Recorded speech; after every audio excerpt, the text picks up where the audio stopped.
If you're building wood masts, whether they're solid masts or Coopered or bird's mouth masts like this one, you probably want a good way to sand the outside after you get it roughly shaped.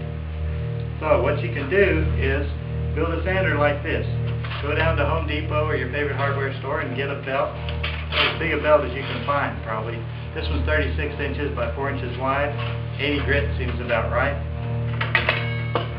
Get your block of wood. Make a little pulley like this, maybe 4 inches by 4 inches, more or less.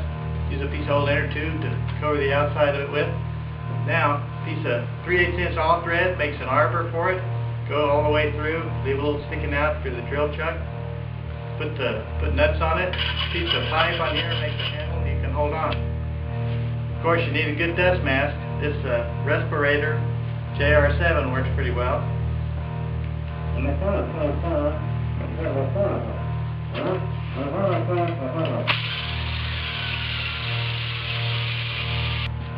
Okay, now we've got our bird's mouth spar nice and smooth. In this case, it's made out of cedar. Cedar is not the strongest material in the world, so what we're going to do is we're going to fiberglass this thing. What we've decided to do is get some of this fiberglass sleeving. This stuff right here. I got this from Solar Composites.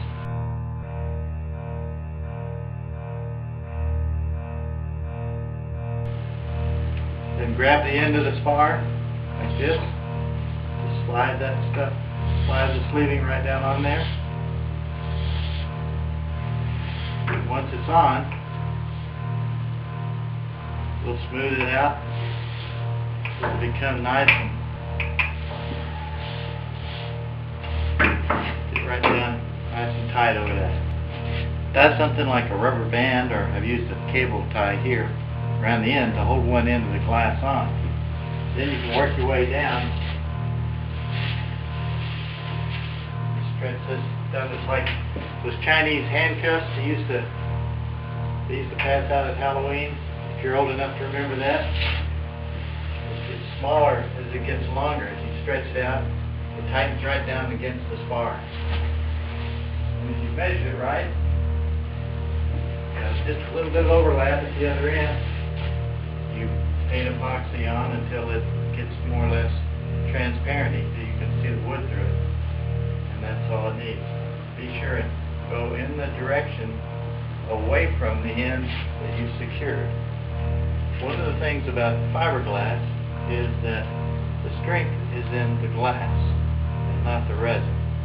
You really want to keep the ratio of glass to resin as much in favor of the glass with as little resin use as possible. It's hard to do when you just have gravity like this. That's why you see vacuum bagging done sometimes with fiberglass. It's to squeeze out the extra resin. So if I don't have a vacuum bagging set up, it's kind of complicated and expensive, I had the idea to use thread trap. So what we're going to do, now that the fiberglass, the resin is all on the fiberglass, we're going to put this thread trap over the fiberglass. We're going to start out on this end.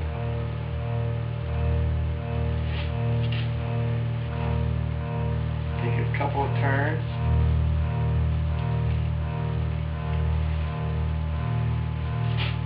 Now you can see I've rigged a handle, a crank on this so I can crank it, and I'm just going to crank. I'm going to get an assistant to help me crank this.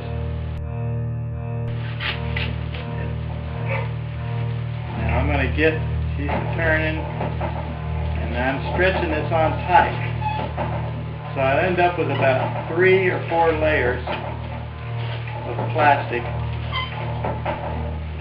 So I'm gaining about 1 inch on each turn, and this plastic is about 3 or 4 inches wide.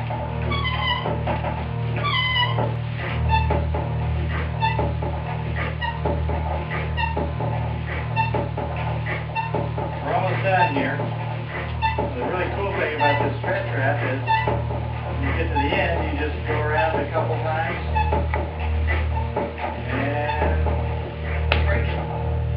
Done. It stays. It's designed to do that. Now, the first one of these I did, I noticed that it had pockets of epoxy bubbling up underneath. And I thought, well, I can sand those off later. Not so much. Found out sanding, it's hard, and you're right there. Some places it gets it. So then I figured out perforate it. And as soon as I started poking little holes in there, the epoxy started coming out.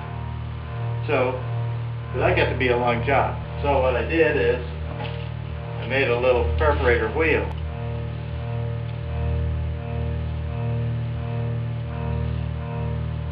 I just start perforating all the way up the thing.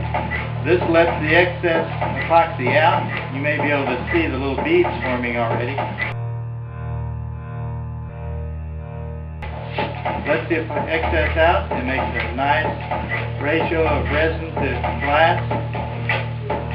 So we end up with a light and strong mast forever. Now comes the fun part. Taking off the stretch wrap.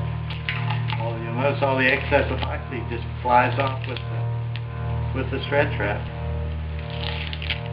When it's off, you're left with a almost perfectly smooth spar, lightweight wood spar with fiberglass and epoxy over it. You didn't have to spend too much money.